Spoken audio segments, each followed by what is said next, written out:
Alors Eugene vient juste d'apparaître à ma porte il y a 10 minutes, avec un costard et un carnet rempli de raisons de rester en ville. Il m'a invité au bal d'hiver comme s'il n'avait pas prévu de tout plaquer il y a 3 semaines. Comme si je n'avais pas passé 30 jours à essayer désespérément de le faire changer d'avis. Je suis là en jogging à essayer de comprendre si c'est réel ou si je rêve. Mais laissez-moi commencer par le jour où j'ai ramassé le mot qui est tombé de son sac. Parce que ces 10 secondes ont déclenché une réaction en chaîne qu'aucun de nous deux n'a pu arrêter. La sonnerie a retenti, et tout le monde a pratiquement sprinté hors du cours de chimie, comme si Mr. Withers nous avait retenus en otage. Je fourrais mon cahier catastrophe dans mon sac quand ce papier plié est tombé du sac d'Eugene juste devant mon bureau.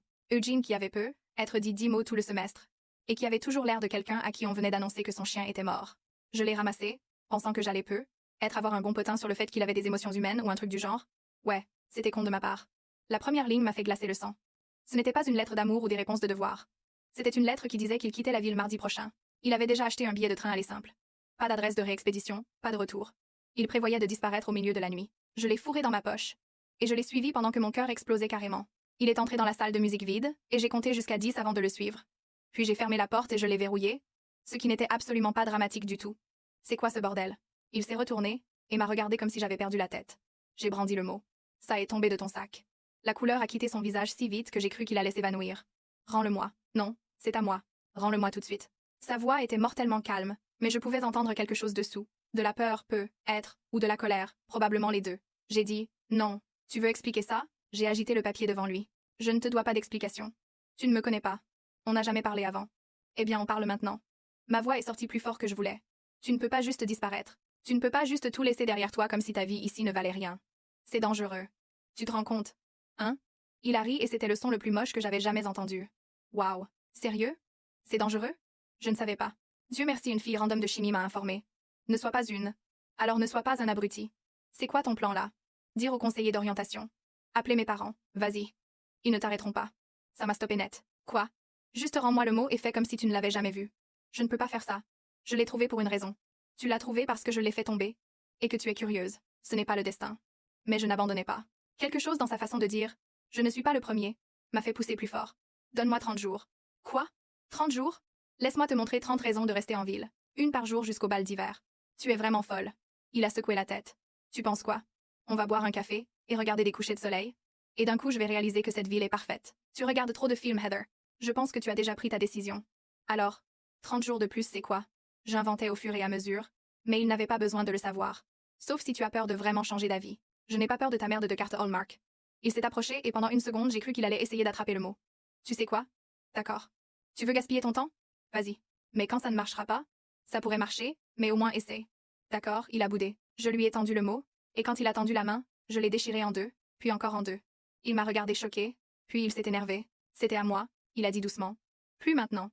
J'ai laissé tomber les morceaux dans la poubelle près de la porte.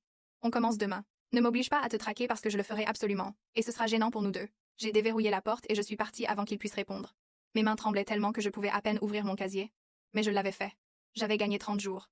Maintenant, il fallait juste que je trouve quoi en faire. Donc voilà, 30 jours pour convaincre quelqu'un que rester dans cette ville valait le coup alors que franchement certains jours je ne suis même pas sûre moi-même. Eugene pense que je vais le traîner à un lever de soleil inspirant, ou le faire faire du bénévolat dans un refuge comme si c'était un film à l'eau de rose. Il n'a aucune idée de ce que j'ai vraiment prévu. Parce que montrer à quelqu'un des raisons de rester quand il a déjà décidé que fuir est la seule option, on ne peut pas jouer la sécurité. Il faut être créatif. Il faut être mal à l'aise. Et parfois, il faut être prêt à casser quelques règles. Demain, c'est le jour 1, et je sais déjà exactement par où on va commencer. Disons simplement que Eugene va apprendre que je ne fais jamais rien à moitié. Mise à jour. J'écris ça depuis une gare, et il faut que je sorte ça avant de perdre la tête. Donc rappelez-vous comment je lui avais promis 30 jours à Eugene? On est arrivé à 8. 8 jours avant que je le trouve à la gare, avec un sac de voyage prêt à monter dans le train. 8 jours avant qu'il me laisse un mot qui disait que je jouais juste les sauveuses pour me sentir mieux. J'ai dû lui dire des choses sur ma mère que je n'ai jamais dites à personne, juste pour qu'il comprenne que je ne jouais pas. Mais je m'avance. Commençons par le jour 1 quand je pensais que je pouvais vraiment y arriver. Je lui ai fait rencontrer à l'école à 22h le lendemain, dont il s'est plaint pendant 20 minutes d'affilée par texto. Quand il a enfin débarqué sur le parking, j'étais assise sur le capot de ma voiture, en faisant tourner un trousseau de clés de concierge que j'avais emprunté, dans le bureau de Mr. Assals, quand il ne regardait pas. On va nager? J'ai annoncé. Non. Il m'a regardé comme si j'étais folle et a commencé à retourner à sa voiture. Il a crié. Heather, on est en octobre et aussi la nuit et aussi la piscine est fermée. Et aussi je ne nage pas et aussi numéro. Oui. J'ai sauté du capot et je lui ai bloqué le passage. C'est ça qui rend ça fun. Ta définition du fun est inquiétante. Il a essayé de me contourner mais je bougeais avec lui comme une défenseuse de basket relou. Dégage de mon chemin. Nope. Jour 1? Tu te rappelles? Tu as accepté 30 jours? J'ai accepté que tu gaspilles ton temps? Pas de commettre des délits? Pas de geler sur place? On entre juste avec enthousiasme. D'ailleurs, Tu veux rester là à débattre du système judiciaire? Ou tu veux finir ton jour 1? Il m'a fixé pendant genre 30 secondes complètes, en essayant de gagner un duel mental. Je savais qu'il suivrait. Alors j'ai commencé à marcher vers les portes du gymnase. Et après un moment où il a probablement envisagé ma mort, il a suivi. Si on se fait choper, je dirais que tu m'as forcé. Il a marmonné. Bien sûr, Eugene. Dis-leur que la fille de 1m62 t'a forcé. Tu fais genre 4'11". Je fais 1m62 et demi. La salle de la piscine était flippante à mort dans le noir. Juste les lumières d'urgence qui rendaient tout vert et bizarre.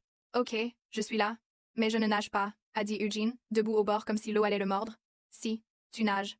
Je retirais déjà mes chaussures. Pourquoi? Parce que tu es tellement occupé à planifier ton évasion, que tu as oublié ce que ça fait d'exister vraiment dans l'instant. C'est la chose la plus stupide. Je l'ai poussé avant qu'il finisse sa phrase.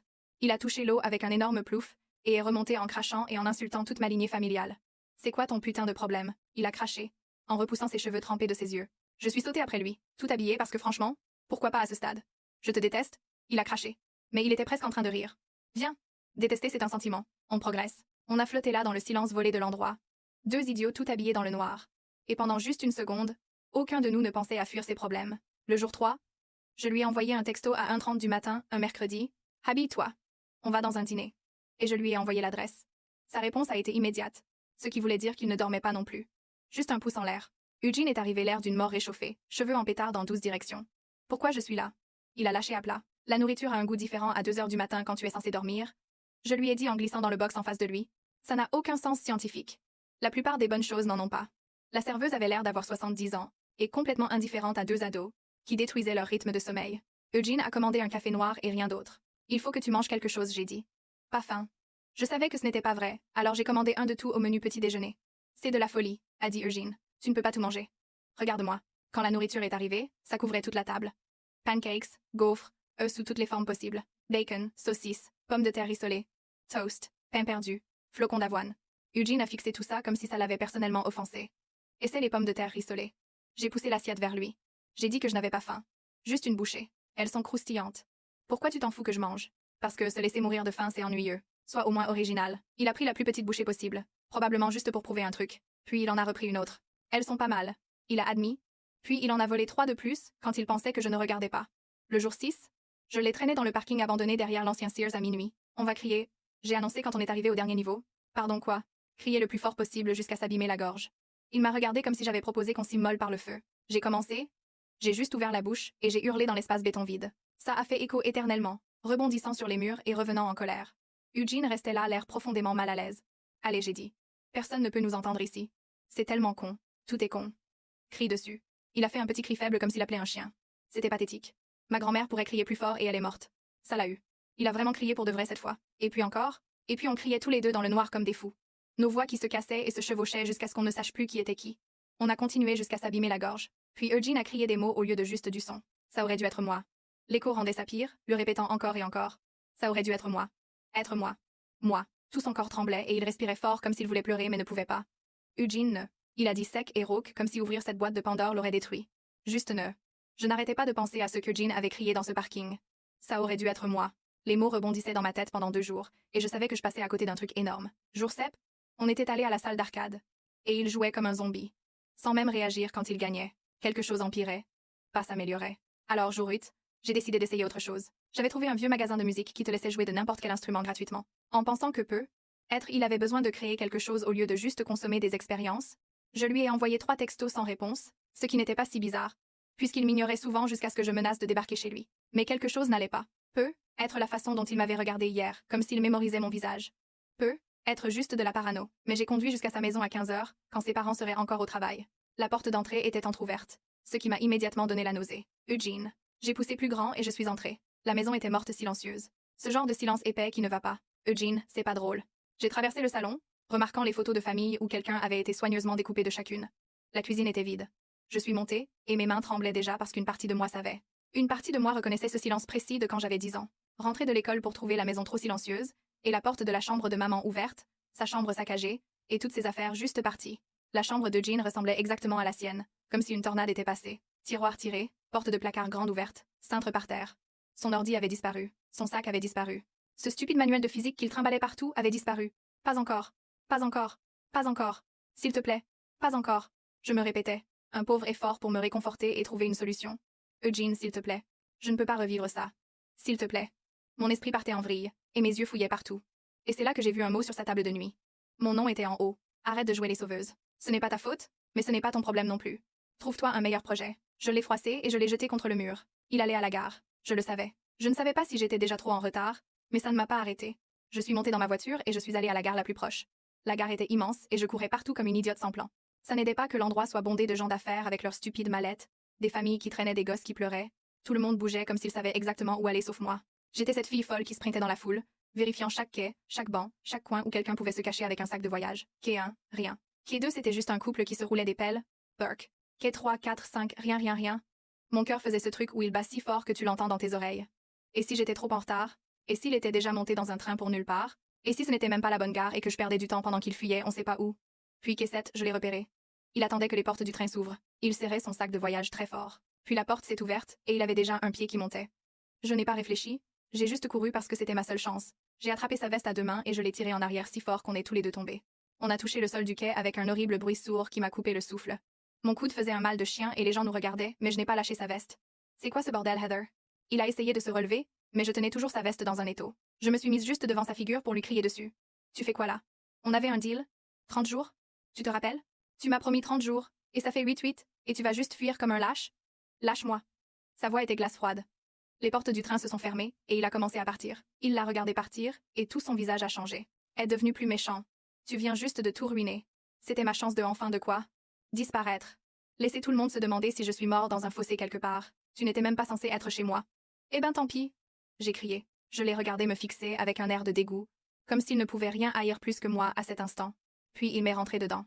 Je t'avais spécifiquement dit de me laisser tranquille. Je t'ai laissé un mot. Pourquoi tu n'as pas pu juste arrêter? Mais il n'arrêtait pas. Tu n'avais aucun droit d'interférer. C'était mon choix. Ma décision. Tu sais ce que tu es, Heather. Tu es pathétique. Une fille triste qui a besoin de se sentir importante en se forçant dans la vie des autres. Eugene, non? Écoute, tu penses que parce que tu me traînes dans des endroits débiles, et que tu me fais crier dans des parkings que tu me comprends.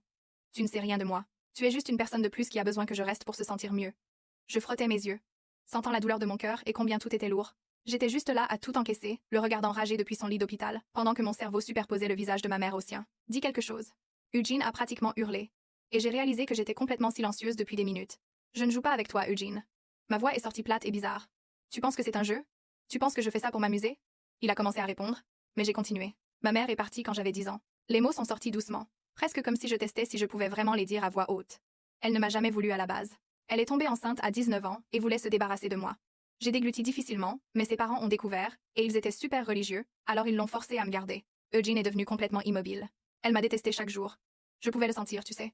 Ma voix commençait à trembler et j'ai dû arrêter, respirer. La façon dont elle me regardait parfois comme si j'étais cette chose qui avait volé sa vie. Elle voyait ses amis sur Facebook vivre leur vie d'université, voyager, être des vingtenaires normales, et puis elle me regardait comme si j'étais une peine de prison qu'elle purgeait. Eugene avait l'air mal à l'aise maintenant. Mais je ne pouvais pas m'arrêter maintenant que j'avais ouvert la boîte que j'avais juré de ne jamais ouvrir. Puis un jour, je suis rentrée de l'école. C'était le 19 novembre. Je n'oublierai jamais ce jour. Sa voiture n'était plus là. Eugene, j'ai cru qu'elle était juste allée au magasin, mais la maison n'allait pas, vide d'une façon qui donnait la chair de poule. Son placard était vidé, tiroir vide. Elle s'était juste effacée de ma vie comme si j'étais quelque chose dont on peut juste partir. Ma voix se cassait et je m'en fichais. Tu sais ce que ça fait à un gosse? Penser que ta propre mère préférerait disparaître complètement plutôt que de rester avec toi. Il ne pouvait pas répondre parce qu'il ne savait pas. Comment il pourrait savoir? Personne ne l'a revue depuis. Personne ne sait où elle est allée. Je ne me rappelle même plus à quoi elle ressemblait. Eugene? Le visage de ma propre mère s'est juste effacé. Parfois je pense que je l'ai complètement inventé. J'ai pris une grande inspiration, ne me permettant pas de pleurer alors que j'avais besoin d'être forte. Je l'ai regardée, sûre de moi. Ma voix est devenue stable et sévère. Donc non, Eugene. Je ne joue pas les sauveuses. Je n'essaie pas de te réparer pour mon ego. J'essaie de te donner ce que je n'ai pas pu donner à elle. Une raison de rester avant qu'il soit trop tard. Tu m'as promis 30 jours. Alors soit tu tiens ta promesse, soit tu me regardes dans les yeux et tu me dis que ces 22 jours ne veulent rien dire pour toi. Il m'a fixé la bouche ouverte, toute sa colère disparue. Heather, je ne savais pas. 22 jours de plus. Eugene, c'est tout ce que je demande. Il a accepté.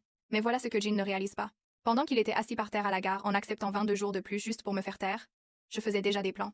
Parce que s'il pense que je vais revenir aux pauses piscine de minuit et faire comme si tout allait bien, il se trompe. J'ai vu ses photos de famille avec quelqu'un découpé. J'ai entendu son cri. Ça aurait dû être moi. Comme si c'était arraché de son âme. Il y a quelque chose d'énorme qu'il ne me dit pas. Quelque chose qui le bouffe vivant. Demain j'arrête l'approche jeu et amusement. Je vais découvrir ce qui s'est vraiment passé. Qui était sur ces photos. Et pourquoi Eugene pense que fuir est la meilleure option. Il me doit 22 jours, et je vais utiliser chaque seconde pour traîner ce qu'il cache dans la lumière. Deuxième mise à jour. Donc, j'avais dit que j'allais découvrir ce que Eugene cachait. Eh bien, je le surveillais depuis la gare. pour être sûr qu'il vienne vraiment et ne disparaisse pas encore. Mais aujourd'hui, jour 15, il est allé quelque part où je ne m'attendais pas. Un cimetière. Et soudain, toutes ces photos découpées et ce cri sur ça aurait dû être moi ont pris un sens horrible. Je suis assise dans ma voiture à le regarder parler à une pierre tombale, et je vais comprendre exactement pourquoi il veut tellement fuir. Après la gare, ça est devenu bizarre entre nous. Eugene a tenu sa promesse pour les 22 jours, mais ça se sentait différent. Les jours 9 à 14 étaient calmes. On se voyait et on restait juste assis quelque part. Un café, la bibliothèque, son allée. Aucun de nous ne parlait de ce que je lui avais dit ou de ce qu'il avait essayé de faire. C'était comme si on avait trop montré, et maintenant on ne savait plus comment être normaux. Il était clairement déprimé, mais quelque chose avait changé. Peu, être savoir pour ma mère, peu, être moi sachant qu'il avait vraiment essayé. Bref, on était dans une étrange limbo où je ne savais pas si j'aidais ou si je regardais juste l'horloge tourner. Jour 15, j'ai décidé de changer de tactique. Au lieu de lui envoyer un texto pour se voir, j'ai juste garé ma voiture dans sa rue, et j'ai attendu. Je sais comment ça sonne. Mais après l'avoir trouvé à la gare, je ne pouvais pas me débarrasser du sentiment qu'il pourrait réessayer de partir. Que les 22 jours étaient juste pour m'amadouer. Donc, quand il est sorti vers 10 à 7 heures et est monté dans sa voiture, je l'ai suivi. Je suis restée assez loin pour qu'il ne remarque pas, en ayant l'air d'une stalkeuse, mais aussi en ne pouvant pas ne pas le faire. Il a conduit environ 20 minutes après l'école, après le centre-ville, jusqu'au bord de la ville où tout devient rural. Quand il a tourné dans le cimetière, j'ai soudain eu l'impression d'être quelque part où je n'étais pas censée être. Je me suis garée dehors les portes, et je l'ai regardé entrer. Puis j'ai attendu 5 minutes avant de suivre. Le cimetière était vieux pierre tombale remontant aux années 1800 mètres élangé à des plus récentes. Je l'ai trouvé dans la section récente, debout devant une pierre tombale en granit noir. Miles 2005 à 2022. Fille et frère bien-aimés. Le calcul était facile. Son frère était mort il y a 2 ans à 17 ans. Eugene avait 15 ans quand c'est arrivé. Il était juste là, main dans les poches, parlant doucement. Je n'entendais pas les mots, mais je voyais ses épaules trembler. J'aurais dû partir. C'était privé, mais quelque chose m'a fait marcher jusqu'à lui. Pas près, juste assez près pour qu'il sache que j'étais là. Il n'a pas tourné la tête. Depuis combien de temps tu me suis? Il a demandé. Voix plate. Depuis que tu es sorti de chez toi? J'ai admis. Parce que mentir à quoi bon? C'est flippant, Heather. Ouais, eh bien. Toi qui as failli partir, c'était pire. On est resté là en silence peu, être 5 minutes. Le vent était froid, et j'ai resserré ma veste. Finalement, Eugene a dit. Il s'appelait Miles. Il avait 2 ans de plus que moi, et parfait en tout. Il a ri, mais c'était ta mère. Je veux dire, littéralement tout. Mention très bien sans effort. Équipe de baseball varsity depuis la seconde. Bourse complète à Stanford pour ingénierie. Le genre de fils dont les parents se vantent au dîner. J'ai avancé. Toujours pas le toucher, mais assez près pour qu'il sache que j'écoutais. Il l'aimait plus. Ce n'est même pas moi qui dramatise. C'est juste vrai. Il était plus facile à aimer. Plus drôle. Plus intelligent. Plus gentil. J'étais le gosse bizarre qui lisait trop et ne savait pas attraper une balle même si sa vie en dépendait. Qu'est-ce qui s'est passé? J'ai demandé doucement. Tout le corps de Jean s'est tendu. Et pendant une seconde, j'ai cru qu'il allait juste partir. J'étais sûre qu'il allait me fermer la porte. Mais les mots ont commencé à sortir. On rentrait de son match de baseball. 10 février il y a 2 ans. Il avait lancé un no-hitter, et on allait manger une pizza pour fêter ça. Maman et papa nous rejoignaient là, bas. Sa voix devenait plus rauque. Un camion a grillé un feu rouge, un de ces énormes pick-up. Miles a vu venir avant moi. J'ai dégluti fort, me préparant mentalement et physiquement à ce qui allait suivre. J'étais côté passager, et le camion arrivait droit sur ma porte. Il a arrêté de parler, et a donné un coup de pied dans l'herbe. Il a tourné le volant. Fort à gauche. Il s'est mis entre moi et le camion. Les mots sortaient étranglés. Je suis vivant parce qu'il a tourné le volant. Il m'a choisi. Je voulais dire quelque chose, mais ma gorge était fermée. Eugene a continué comme s'il arrêtait maintenant. Il ne pourrait jamais tout sortir. Le camion a percuté son côté, à 80 km/h. Il est mort sur le coup. Pendant ce temps, je m'en suis sortie avec des bleus. Il m'a enfin regardé, et ses yeux étaient rouges et humides.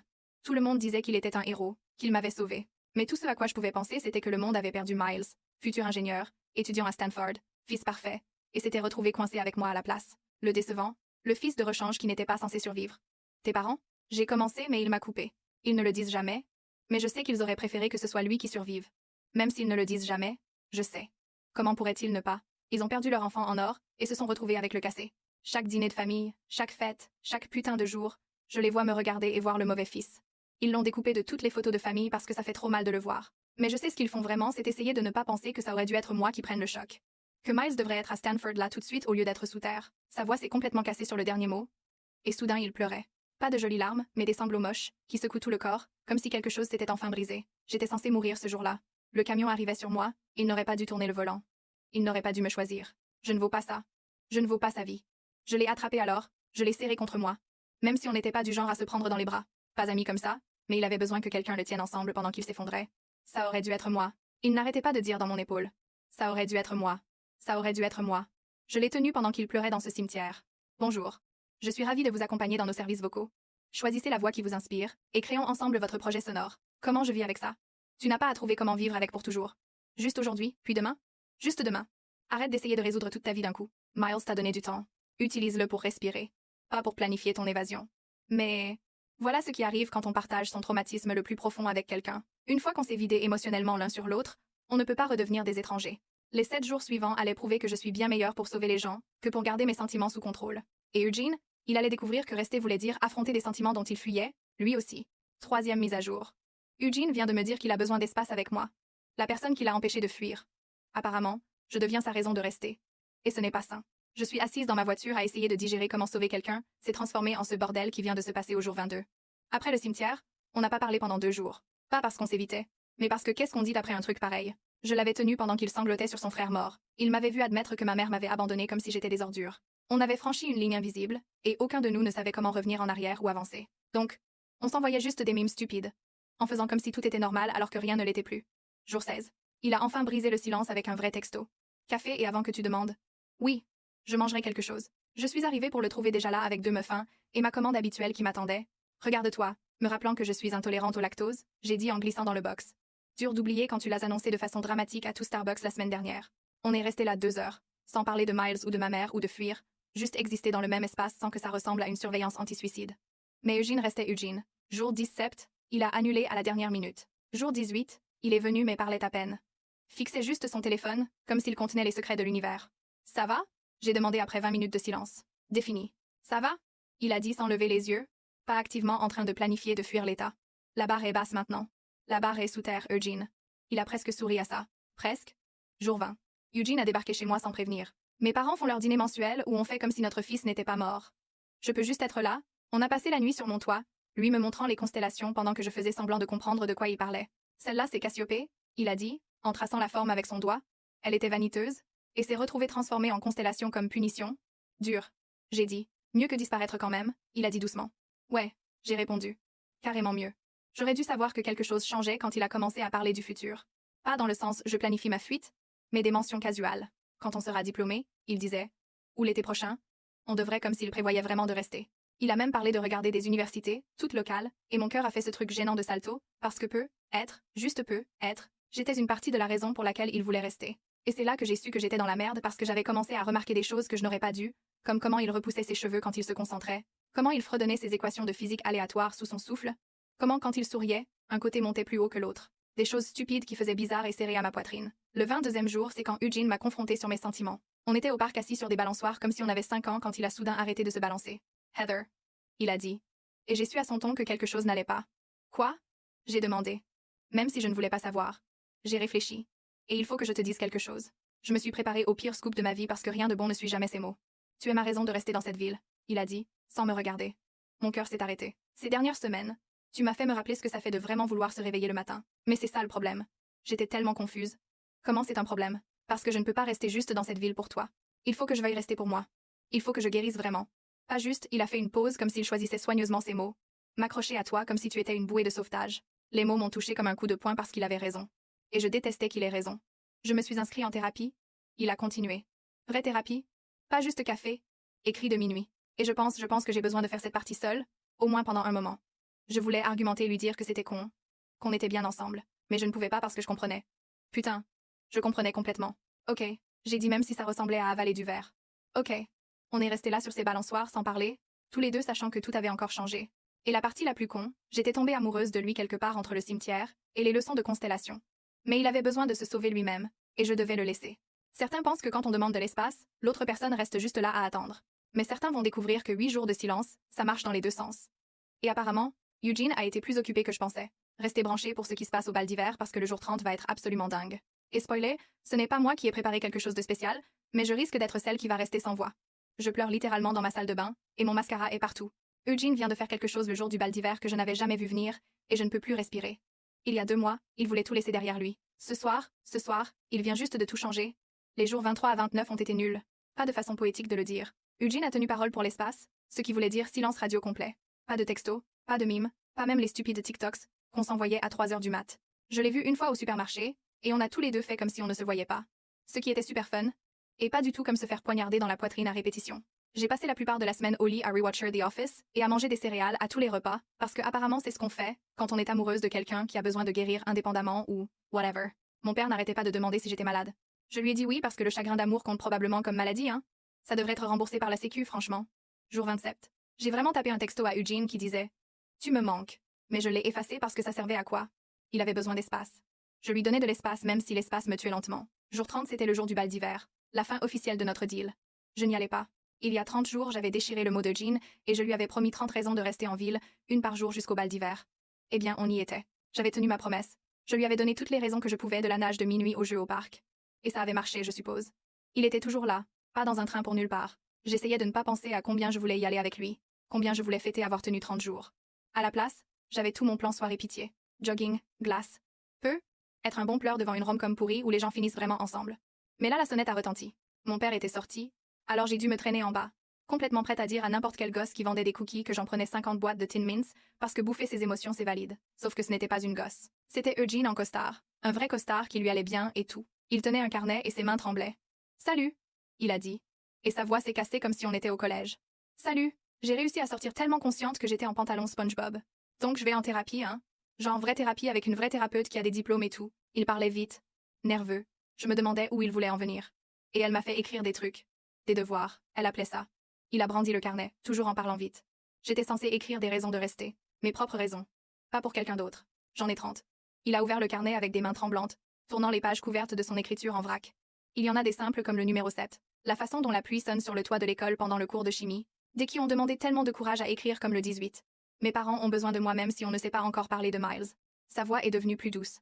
Le numéro 29 a été le plus révélateur. Cette ville a tous mes souvenirs de Miles. Les bons aussi. Et partir ne les ferait pas moins mal. Il m'a regardé alors. Et ses yeux étaient mouillés. Mais j'ai une 31e raison. Une que je n'étais pas censée écrire parce qu'elle parle de toi. Mais je l'ai écrite quand même parce que certaines règles sont faites pour être brisées. Mon cœur battait la chamade, et mes mains tremblaient. Raison 31. Il a dit, et sa voix tremblait. Mais il a continué. Je veux t'aimer de la bonne façon. Pas parce que tu m'as sauvée, ou parce que tu es ma raison de rester, mais parce que tu es têtu et ridicule, et que tu m'as poussé dans une piscine en octobre, parce que tu ne comprends pas les constellations, peu importe combien de fois je t'explique. Parce que tu m'as vu au pire et tu n'as pas fui. Eugene, j'ai chuchoté. Quand je pense au futur maintenant, je ne pense pas à partir. Je pense à être ici dans cette ville. Je voulais m'échapper, mais avec toi. Et d'une certaine façon, ça rend tout différent. Je pleurais. Je pleurais carrément sur le pas de ma porte en pantalon SpongeBob, pendant qu'Eugene me confessait ses sentiments avec un carnet dans les mains. Donc, je suis là dans ce stupide costard qui m'a pris 3 heures à choisir. À te demander si tu veux bien aller au bal d'hiver avec moi. Pas parce que c'est le jour 30 ou parce qu'on avait un deal, mais parce que je ne peux pas imaginer y aller avec quelqu'un d'autre. Je ne peux plus imaginer faire quoi que ce soit sans toi maintenant. Et ça ne me fait plus peur comme il y a 8 jours. Ça fait juste. J'ai regardé ce garçon qui voulait disparaître, qui était tellement brisé qu'il ne voyait pas de futur. Ce garçon qui avait appris la différence entre avoir besoin de quelqu'un et le choisir. Tu as acheté un costard, j'ai dit. Ce qui était con. Mais mon cerveau ne fonctionnait plus correctement. J'ai acheté un costard. Il a confirmé. Le mec du magasin a dit qu'il faisait ressortir mes yeux. Je ne sais pas ce que ça veut dire, mais ça sonnait important. J'ai ri à travers mes larmes. Il avait raison. Je t'aime bien, Heather. Il a dit soudain. Et donc je l'ai embrassé. Juste attrapé sa stupide veste de costard. Et je l'ai tiré vers le bas, et je l'ai embrassé là dans l'encadrement de la porte. Il a lâché le carnet et ses mains sont allées sur mon visage et on pleurait tous les deux et on s'embrassait et c'était bordélique et parfait et tout. 10 minutes plus tard, j'étais dans une robe qui allait avec son costard. Et on est allé au bal d'hiver.